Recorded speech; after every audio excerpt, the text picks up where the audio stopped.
back to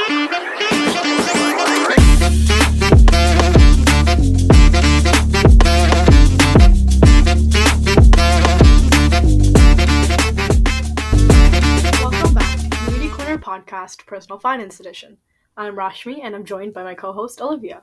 Today, we're going to talk about state taxes. In particular, state income taxes and how they differ from federal income taxes. States also have the power to tax real property, estates, and inheritances, and put sales tax on goods produced, bought, and sold within just one state. Real property taxes are the same as real estate taxes. They're taxed on most properties and paid to state or local governments, and of course, fund programs in your locale. Real estate taxes work differently in each state, but to a similar extent, based on the value of your property, the rates are different for each state. It's important to know about these since they can have an impact on your monthly budget, especially if you own a home. These taxes are usually charged once or twice a year, but you can always set up an account to hold monthly payments for when the entire tax is due, so that you don't have to come up with the money all at once. Some of the lowest property taxes are in Hawaii, Alaska, and Colorado at 0.32%, 0.4%, and 0.55% respectively.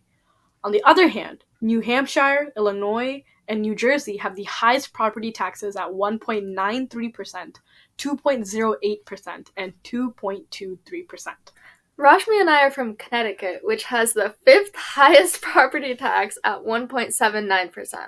I'm not excited to own a house right now. Neither am I. I'm moving out of Connecticut.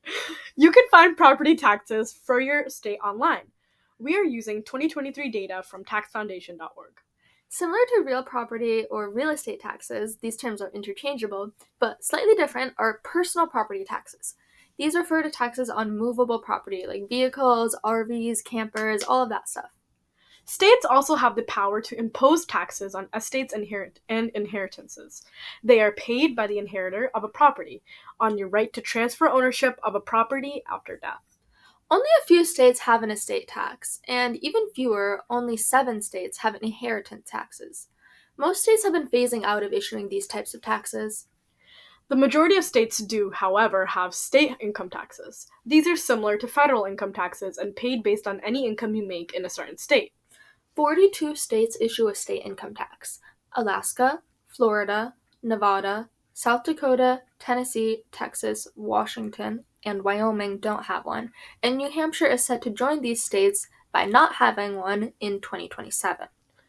State income taxes are paid in 4 installments and are based on adjusted gross income after all deductions are taken out. Usually, they are based on the state in which the income is earned, although some states allow outside income to be taxed in your state of residence.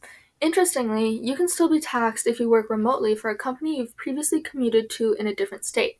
So let's say, since we're in Connecticut, we used to commute to a company in Massachusetts. But if you started to work remotely afterwards, you can still get taxed for that. In October 2020, New Hampshire sued Massachusetts for enacting a law that allowed this. However, in June of 2021, the Supreme Court rejected New Hampshire's lawsuit, meaning that you can be taxed for working for a company in a different state, even if you are working from home.